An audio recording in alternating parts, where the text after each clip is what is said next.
تو اس لیے اللہ نے اس آیت میں پہلے بتا دیا ومن اراد الآخرہ، جو آخرت کا ارادہ کرنا چاہتا ہے، جو چاہتا ہے کہ میں جنت میں جاؤں، تو پہلی شرط کامیابی کی کیا ہوئی؟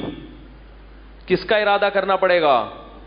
یعنی اللہ نے یہ کامیاب لوگوں کی علامت بتائی ہے کہ پہلی شرط کیا ہے کہ آپ کوئی بھی عمل کر رہے ہوں تو نیت کیا ہو؟ اللہ کو خوش کرنا اور جنت طلب کرنا نیت ہونی چاہیے۔ آگے ارشاد فرمایا وسعا، اور پھر اس کے لیے کوشش بھی، بولو بھائی شروع کر دے۔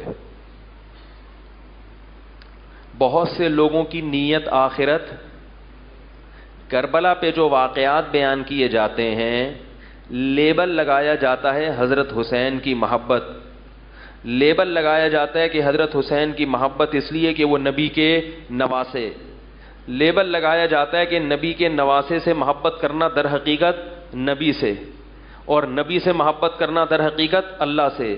مگر زیادہ تر خطیب صرف یہ لیبل استعمال کر رہے ہیں، نہ نبی سے محبت نہ نبی کے نواسے سے۔ اصل مقصد ہے پبلک کو خوش کرنا اور مجمع کو گرم کرنا۔